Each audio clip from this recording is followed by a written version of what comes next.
Hello everyone and welcome back to my channel Pranav Explains। So last class में हमने किया था order of a matrix क्या होता है एंड बेसिक मैट्रिक्स की डेफिनेशन क्या होती है, मैट्रिक्स को क्यों पढ़ते हैं। ठीक है, तो आज हम देखते हैं कुछ टाइप ऑफ मैट्रिसेस और उसके बाद हम देखेंगे इक्वालिटी ऑफ मैट्रिक्स क्या होता है। ठीक है, तो सबसे पहले शुरू करते हैं टाइप ऑफ मैट्रिक्स से। तो मैट्रिक्स बेसिकली 4 to 5 टाइप्स की होती है। ठीक है, जिसमें से आपकी सबसे बेसिक दो मैट्रिसेस होती हैं, जिसमें से पहली होती है हमारी कॉलम मैट्रिक्स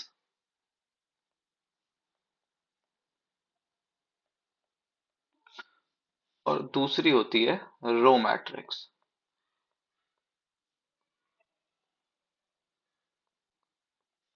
ठीक है, तो कॉलम मैट्रिक्स क्या होता है, बिल्कुल simple. It has only one column. ठीक है, इसमें सिर्फ एक ही कॉलम मिलेगा आपको, तो इसको हम कह देते हैं कॉलम मैट्रिक्स। नाम से ही समझ आ रहा है। एग्जाम्पल,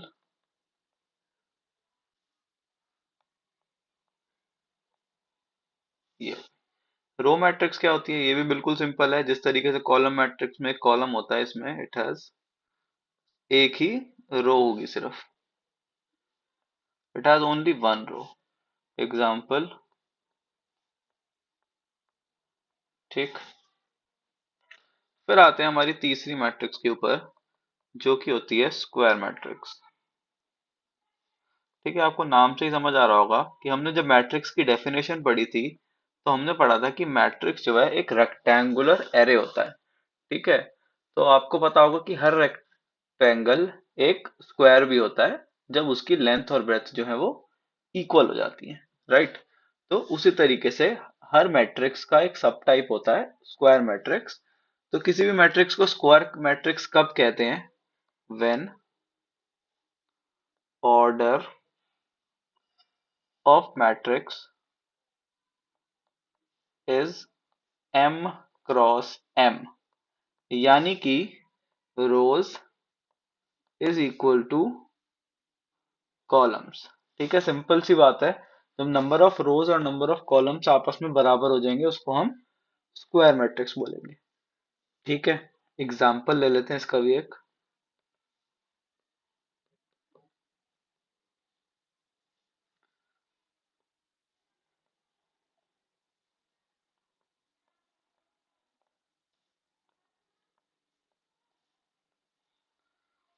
तो ये क्या है, ये एक स्क्वायर मैट्रिक्स है और इसका ऑर्डर कितना है, 3 क्रॉस 3। तो यहाँ पे आप देखोगे ऑर्डर के जो दोनों एलिमेंट्स हैं उनका नंबर सेम है, तो इसमें भी हम क्या कहते हैं, स्क्वायर मैट्रिक्स है। ठीक है, आगे बढ़ने से पहले आपको एक कॉन्सेप्ट समझना पड़ेगा जो होता है डायगोनल। ठीक है, उम्मीद है आपको स्क्वायर और रेक्टेंगल के डायगोनल के बारे में पता होगा, जो कि एक स्क्वायर में एक दोनों ऑपोजिट एंड्स को मिलाता है। ठीक है, लेकिन मैट्रिक्स में डायगोनल जो है थोड़ा सा डिफरेंट होता है। बेसिक कॉन्सेप्ट सेम है, बट डायगोनल ऑफ मैट्रिक्स तो डायगोनल ऑफ मैट्रिक्स क्या कहता है कि ए आई जे, आपने लास्ट क्लास में पढ़ा था ए आई जे क्या होता है, एलिमेंट ऑफ अ मैट्रिक्स। तो ए आई जे जो एलिमेंट है मैट्रिक्स का, उसमें when I is equals to J, that element is called diagonal element. ठीक है, तो जिस एलिमेंट में आई और जे इक्वल हो जाते हैं उसको हम डायगोनल एलिमेंट कहते हैं। एग्जाम्पल, अगर मैं इस वाली मैट्रिक्स में ही सारे एलिमेंट्स के नंबर लिखूं, तो आपको पता है कि 3 कौन सा एलिमेंट है, A11। 2 कौन सा है, A12। 3 कौन सा है, A13। पोजीशन है इनकी, है ना। 1 की पोजीशन क्या है, A21। √2 की पोजीशन क्या है, A22। और 4 की पोजीशन क्या है, A23। 3 की पोजीशन क्या है मैट्रिक्स में, A31।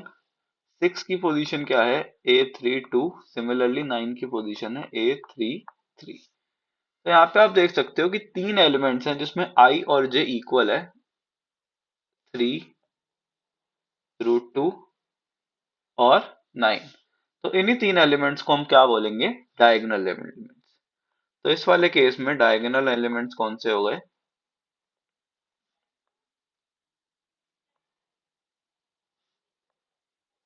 एक आपका 3 √2 और 9।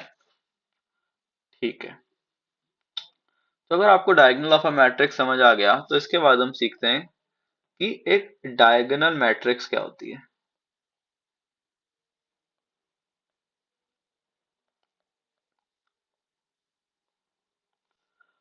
डायगोनल मैट्रिक्स की अगर मैं डेफिनेशन बोलूं तो डायगोनल मैट्रिक्स की डेफिनेशन क्या कहती है कि A I I sorry is equals to some integer, let suppose can be any number slash function and A I J is equals to 0। मतलब क्या हुआ इसका, when I is equals to J, तब तो वहां पे आपके पास कोई नंबर या फंक्शन आएगा। लेकिन when जब I is not equals to J, तब उस केस में हमें 0 मिलेगा। Example, let's take a 3 × 3 diagonal matrix, let's suppose 3 0 0 2 0।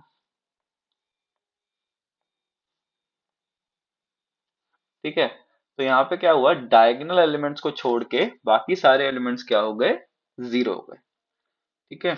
अब डायगोनल एलिमेंट डायगोनल मैट्रिक्स का ही एक सब टाइप होता है, इसको हम कहते हैं स्केलर मैट्रिक्स। स्केलर मैट्रिक्स क्या है, it is also a diagonal matrix, ये भी एक डायगोनल मैट्रिक्स ही है,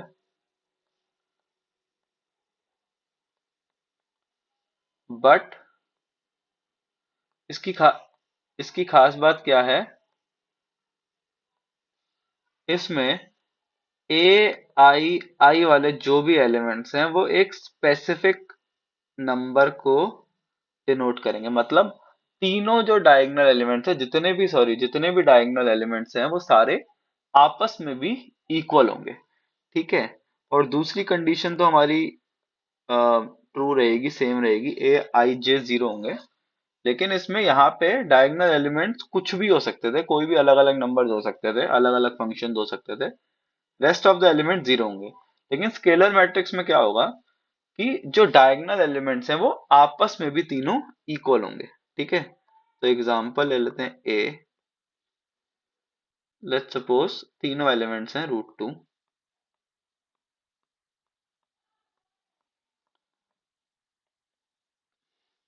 So when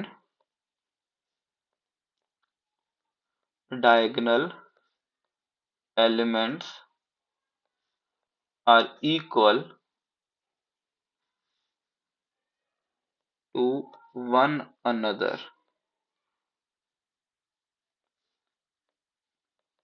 it is called a scalar matrix।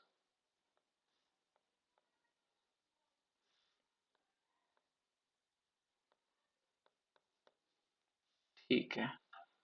अब अगली मैट्रिक्स जो है बहुत ही इंपॉर्टेंट है, बहुत ज्यादा यूज होती है, इसका नाम है आइडेंटिटी मैट्रिक्स। सबसे पहली चीज आपको यह पता होना चाहिए आइडेंटिटी होता क्या है। तो आइडेंटिटी एलिमेंट या आइडेंटिटी किसको कहते हैं, फॉर एग्जाम्पल अगर हम एडिशन की बात करें तो एडिशन में आइडेंटिटी क्या होता है, 0।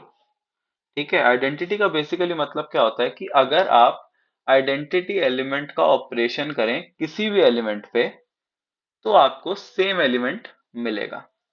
ठीक है। फॉर एग्जाम्पल नंबर ले लेते हैं, नंबर जो है हमारा 1। इसको कहते हैं मल्टीप्लिकेटिव आइडेंटिटी। जो हमारा 1 होता है मल्टीप्लिकेटिव आइडेंटिटी होता है। ऑब्वियसली 1 को मैं किसी भी नंबर के साथ मल्टीप्लाई करूंगा, मेरा आंसर वही नंबर मिलेगा, है ना। तो इसलिए हम 1 को क्या कहते हैं, आइडेंटिटी कहते हैं।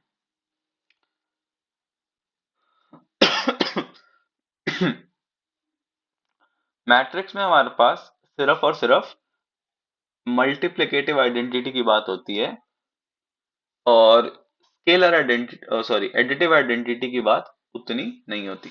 अभी जो आइडेंटिटी मैट्रिक्स की हम बात कर रहे हैं, ये बेसिकली मल्टीप्लिकेटिव आइडेंटिटी होगी हमारी। ठीक है। अगर मैं एक रैंडम एक 2x2 आइडेंटिटी मैट्रिक्स बना के दिखाऊं आपको,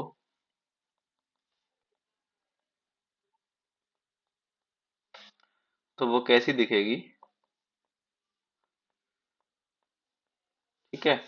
और सिमिलरली अगर हम एक 3x3 की आइडेंटिटी मैट्रिक्स लें, तो वो कैसी दिखेगी।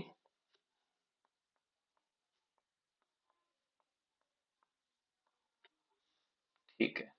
तो यहाँ से आप एक डेफिनेशन भी बना सकते हैं इजीली। इसकी डेफिनेशन क्या बनेगी, A I I is equal to 1 and A I J is equals to 0। Identity matrix की एक और खासियत होती है, अगर आप इसकी को किसी भी मैट्रिक्स ए के साथ मल्टीप्लाई करते हैं, तो आपको मैट्रिक्स ए ही दोबारा मिल जाएगी। ठीक है। और आखिरी मैट्रिक्स है हमारी, जो कि है जीरो मैट्रिक्स। जीरो मैट्रिक्स जो है ये भी एक तरीके से आइडेंटिटी है, लेकिन ये एक एडिटिव आइडेंटिटी है। ठीक है। अब जीरो को हम किसी नंबर में ऐड करते हैं तो हमारे पास वही सेम नंबर मिल जाता है, इसलिए इसको आइडेंटिटी ऑफ एडिशन कहा जाता है। ठीक है। तो जीरो मैट्रिक्स कुछ नहीं है, इसके सारे एलिमेंट्स ही जीरो होते हैं। तो कोई भी मैट्रिक्स है इसके सारे एलिमेंट्स जीरो हैं, उसको जीरो मैट्रिक्स बोलेंगे। खासियत यह है, अगर आप जीरो मैट्रिक्स को किसी में जीरो मैट्रिक्स को हम जेड से डिनोट करते हैं।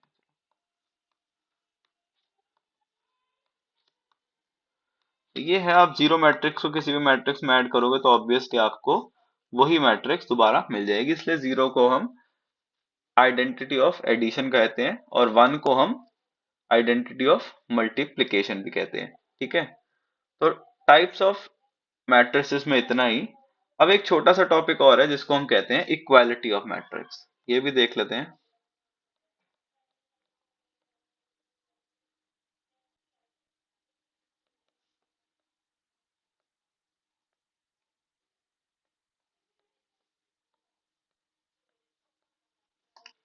इक्वालिटी ऑफ मैट्रिक्स की बात करें तो कोई दो मैट्रिक्स ए,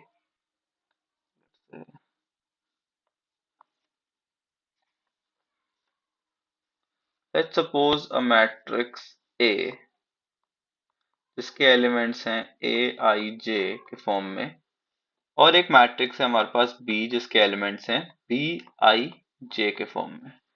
ठीक है। these are said to be equal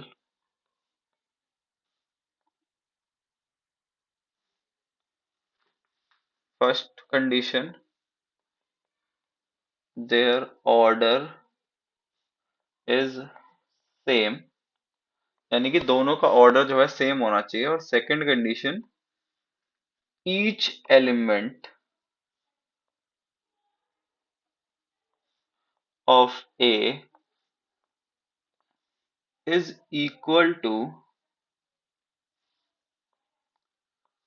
corresponding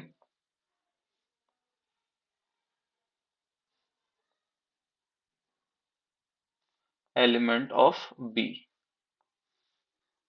इसका मतलब क्या हुआ, पहला पॉइंट तो आप आई थिंक इजीली समझ गए होंगे कि दोनों मैट्रिक्स का ऑर्डर जो है वो सेम होना चाहिए।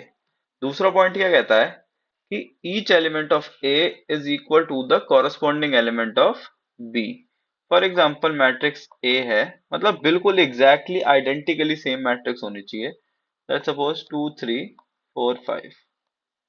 और मैट्रिक्स बी क्या है, ये भी सेम है बिल्कुल 2 3 4 5। तभी इन दोनों मैट्रिक्स को आप इक्वल बोलोगे। ठीक है, क्वेश्चन कैसे आता है इसमें, आपको मैट्रिक्स ए दे दी 2 3 4 5 और मैट्रिक्स बी दे दी लेट्स सपोज XYZ और ABC ले लेते हैं, सॉरी XYZ।